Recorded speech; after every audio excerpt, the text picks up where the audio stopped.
en Dios para los milagros.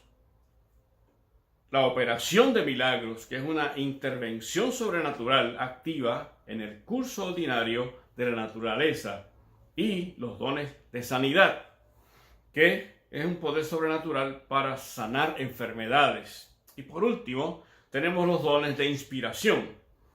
Entiéndase, son dones vocales, profecía, que es una exclamación sobrenatural en una lengua conocida, diversos géneros de lengua, que es la exclamación sobrenatural en un idioma desconocido, e interpretación de lengua es una declaración sobrenatural del significado de otras lenguas.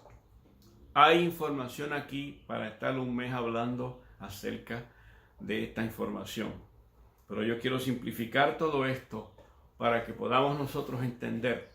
Lo importante aquí ahora es que lo que la iglesia como el cuerpo de Jesucristo tiene son los ejercicios de los dones. Y cuando hablamos de los ejercicios de los dones, estamos hablando que los dones trabajan en armonía para la acción. Trabajan en armonía para la acción, es decir, que entre uno al otro se entrelazan para traer una acción en beneficio de la iglesia como el cuerpo de Jesucristo. Por ejemplo, en Hechos capítulo 5, del versículo 1 al 4, hay un caso de una pareja. Pero cierto hombre llamado Ananías, con Zafira su mujer, vendió una heredad y sustrajo del precio, sabiéndolo también su mujer, y trayendo solo una parte, la puso a los pies de los apóstoles. Y dijo Pedro: Ananías, ¿por qué llenó Satanás tu corazón para que mintieses al Espíritu Santo y sustrayeses el precio de la heredad, reteniéndola? ¿No se te quedaba a ti y venida no estaba a tu poder? ¿Por qué pusiste esto en tu corazón? No has mentido a los hombres, sino a Dios. En este momento dado, aquí está en acción tres dones. Siempre van a estar en acción tres dones. Porque cuando hablamos aquí de el hombre de Dios que le expresa, en este caso Pedro, le expresa, Pedro inmediatamente se activan tres dones en él para poder traer una verdad del presente, porque estamos hablando, aleluya, del don de discernimiento. Número 1, se activa el don de fe. En otras palabras, toda acción tiene que tener el don de fe, porque sin fe es imposible agradar a Dios. Hechos, aleluya, en el libro de los Hebreos 11:6 dice que sin fe es imposible agradar a Dios. Vamos a buscarlo. Hebreos capítulo 11, verso 6. Hebreos capítulo 11, verso 6. Hebreos 11:6, la escritura dice al filo de la letra: pero sin fe es imposible agradar a Dios, porque es necesario que el que se acerca a Dios crea que le hay y que es galardonador de los que le buscan. Tiene que haber una combinación de tres dones. El don de fe tiene que ser activado en la persona, porque sin fe es imposible agradar a Dios. Sin fe no se puede hacer absolutamente nada. Otro don que se activa es el don de palabra de conocimiento, aquí en el caso de Pedro. Y por último, el don de profecía. Los tres al unirse, fe, palabra de conocimiento y profecía, porque la profecía siempre va a ser para edificación, exhortación y consolación, conforme a las escrituras nos habla en 1 Corintios, capítulo 14, verso 3. 1 Corintios, capítulo 14, verso 3. Dice la escritura de la siguiente manera: pero el que profetiza habla a los hombres para edificación, exhortación y consolación. En otras palabras, lo que actualmente se vive en la iglesia como el cuerpo de Jesucristo no es un profeta, sino son los dones en ejercicio para bendición de la iglesia como el cuerpo de Jesucristo. Mi alma alaba al Señor. Ahora, para poder tener una iluminación clara y sin ninguna duda, es importante que entendamos el ministerio del apóstol Pablo a los gentiles. Aquí es que realmente baila el mono, como decimos. El apóstol Pablo es la clave fundamental para que podamos entender nosotros las Escrituras. Amados hermanos y amigos, ninguna persona que no entienda el ministerio del apóstol Pablo, ninguna persona que no conozca las epístolas y el desarrollo de cada una de ellas puede tener un buen entendimiento de las Escrituras. Es imposible. Porque el apóstol Pablo es el que recibe, y lo vamos a ver más adelante, la revelación que Cristo le da para la iglesia gentil. Nosotros somos gentiles. Ni somos judíos, ni somos israelitas, ni tampoco somos palestinos.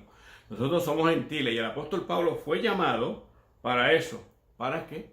Le hablara a los gentiles. Fíjese que él recibe un llamado aparte de los 12 apóstoles. Es importante entenderlo. Pablo recibe un llamado aparte de los 12 apóstoles.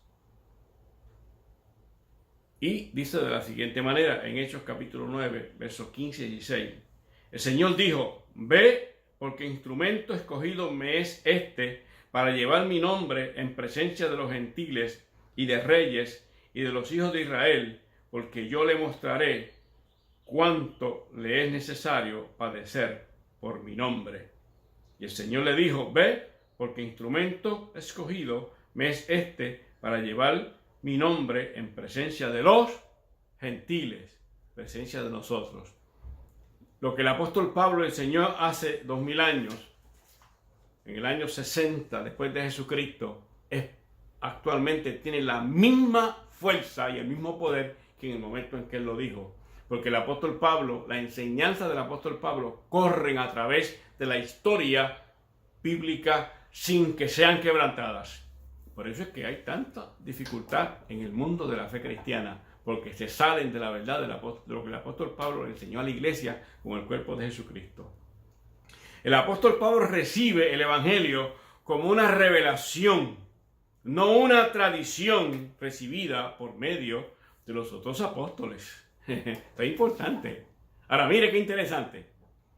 Cuando hablamos acerca de esa revelación, en Gálatas capítulo 1, verso 12, la Escritura dice: pues yo ni lo recibí, ni lo aprendí de hombre alguno, sino por revelación de Jesucristo. Por revelación de Jesucristo. Cristo llamó a 12 apóstoles, pero también llamó al apóstol Pablo, aleluya, para que trayera una palabra diferente, una revelación. ¿Por qué lo hizo Dios a través de Cristo para llamar al apóstol Pablo? Bueno, posiblemente el apóstol Pablo era un hombre culto, era un hombre muy educado, era un hombre de unos conocimientos bíblicos tremendos, y lo eligió Dios en la persona de Cristo para hacerlo. ¿Y quién va a debatir eso? Si toda la Escritura es inspirada por Dios, útil para enseñar, para corregir, para instruir a toda buena obra. Mi alma alaba al Señor. No nos metamos en problemas. Cuando la Escritura dice una cosa, eso es lo que va. Mi alma alaba al Señor. Fíjese que el problema que afrenta la iglesia como el cuerpo de Jesucristo es que hay demasiada confusión doctrinal. Demasiada confusión doctrinal. Es increíble cómo uno puede ver a través de las redes sociales personas atribuyéndose de que tienen la unción de la escoba, la unción del chicle, tienen la unción de la sal, tienen la unción de la manguera de agua. Tantas tonterías, tantas torpezas, que realmente lo que hace es que esto les resta esta forma carismática de poder tratar de presentar la verdad bíblica, les resta prácticamente al evangelio. El evangelio es más que eso. ¡Aleluya! El evangelio es la muerte de Cristo en la cruz del Calvario. El evangelio es la nueva de salvación. El evangelio es una autoridad de Dios en Cristo Jesús y ahora dada a nosotros por el Espíritu Santo. No es tiempo de estar bromeando con las cosas que son eternas. Alabado sea el Señor. El apóstol Pablo es el que Cristo llamó para aclarar los problemas doctrinales. Él lo llamó para eso. Efesios capítulo 3, versículo 8 al 9, la Escritura dice: a mí, que soy menos que el más pequeño de todos los santos, me fue dada esta gracia de anunciar entre los gentiles el evangelio de la inescrutable riqueza de Cristo, y de aclarar a todos cuál es la dispensación del misterio escondido desde los siglos en Dios, que creó todas las cosas. Amado hermano y amigo, lo que tú estás viviendo y lo que yo estoy viviendo es un misterio escondido de Dios. Aleluya. Un misterio escondido antes de la fundación del mundo. Ahora, fíjese qué interesante. Si Juan el Bautista fue el último de los profetas, conforme a Lucas 16:16, más aún, Cristo dijo, o sea, si se entiende entonces, es lo que quiero expresar, si se entiende entonces, viendo ya la anterior cita bíblica donde ratifica el llamado del apóstol Pablo como apóstol de los gentiles, ahora nos hacemos la siguiente pregunta. Si Juan el Bautista fue el último de los profetas, conforme a Lucas 16:16, que establece y dice que la ley y los profetas hasta Juan llegaron, y más aún, Cristo dijo en Lucas 7:28, os digo que entre los nacidos de mujer no hay mayor profeta que Juan el Bautista, pero el más pequeño del reino de Dios es mayor que él.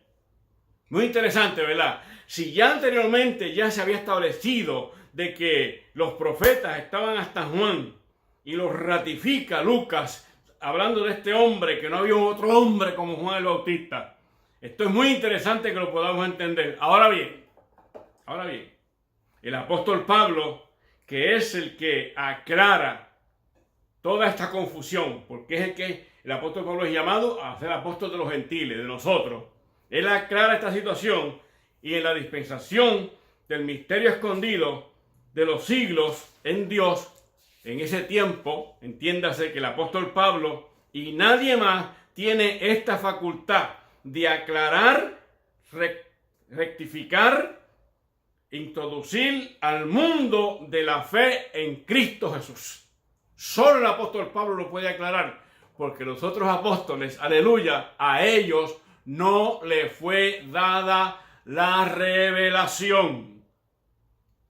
No hay profetas, no los hay, no existen. Totalmente un engaño de Satanás. No hay profeta, solamente la profecía.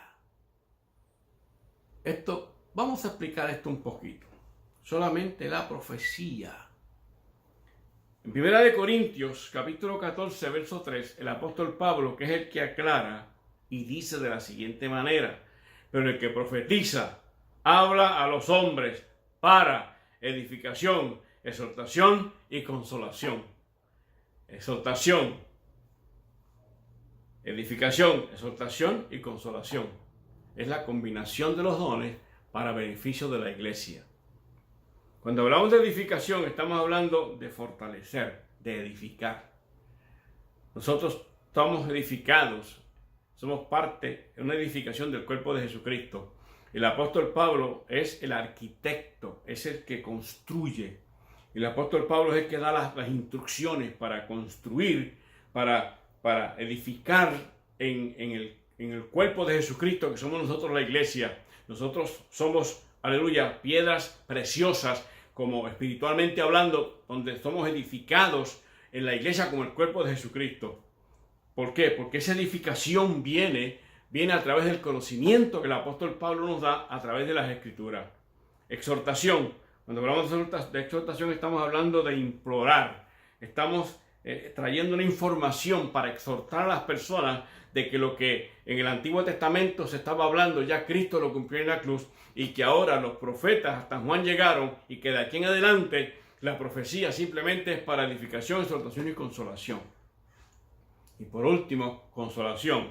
¿Qué nos habla acerca de consolar? La palabra siempre va a ser para consolar nuestras almas de lo que realmente existe y lo que vendrá en beneficio de nosotros. Nosotros somos una bendición en las manos de Dios, porque así lo quiso Dios en la persona de Jesucristo. Fíjese que las Escrituras son una gran bendición, una gran bendición. Y para terminar, el total de los profetas que han existido en la relación de Dios por medio de la ley, vamos a establecer ahora los profetas de oficio que existieron.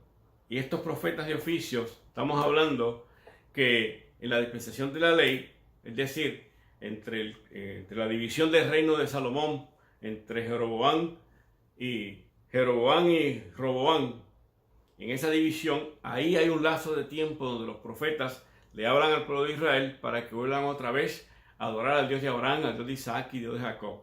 En ese lazo de tiempo son 8 profetas del reino del norte. 8 profetas del reino del norte, a saber, Ahías, Elías, Micaías, Eliseo, Jonás, Oseas, Omás y Obed. Por otro lado, tenemos también 18 profetas del reino del sur. 18 profetas del reino del sur, que son Samaría, Idó, Azarías, Anani, Jeúa, Eliezer, Joás, Jabiel, Zacarías, primera y segunda de Isaías, Miqueas, Nahum, Joel, Jeremías, Habacuc, Sofonía, Ezequiel, aleluya, Daniel y Abdías. Más aún, sí, tenemos más aún, hay 3 profetas de la poscautividad, es decir, que cuando salen de Babilonia para construir la muralla, ahí se levantan unos 3 profetas post-cautividad, la cautividad de Babilonia. Ahí se encuentra Ageo, Zacarías y Malaquías. En el ministerio de Cristo en la tierra, ahí solamente está como profeta Juan el Bautista y se acabó. ¿De dónde salen más profetas? ¿De dónde? Si todo lo que hay ahora es una iluminación del Espíritu Santo para que seamos bendecidos, edificación, exhortación y consolación. ¿De dónde salen? Mi alma alaba al Señor. Bien, vivimos en tiempos muy difíciles y es necesario que conozcamos la verdad. Amados hermanos, es importantísimo que tú y yo conozcamos la verdad. ¿Para qué Cristo dijo acerca de la verdad? Juan capítulo 8, versículos 31 y 32. Todo mi interés como hombre de Dios es que conozcamos la verdad. Y muchos de los que me están viendo posiblemente están buscando la verdad, pero se han metido en ministerios que realmente, conforme a lo que hemos estudiado, yo no he dicho nada que sea mío, sino todo bíblico. Los se han metido en ministerios que la Biblia no los avale, que la Biblia no los respalda, independientemente de que se pueda ver mucho bullicio y mucha gente y edificios grandes y mucho dinero, pero amados hermanos, eso no se puede comparar con el arrebatamiento de la iglesia, por favor. El arrebatamiento de la iglesia es más importante que cualquier éxito que puedas tener, entre comillas. Juan capítulo 8, versículos 31 y 32 dice la escritura de la siguiente manera. Dijo entonces Jesús a los judíos que habían creído en él: si vosotros permaneciereis en mi palabra, seréis verdaderamente mis discípulos y conoceréis la verdad, y la verdad os hará libres. ¿Cuál es la verdad? La verdad es Jesucristo. ¿Cuál es la verdad? Entender las Escrituras. Ahora, aquí hay un detalle muy simple que quisiera compartir con ustedes.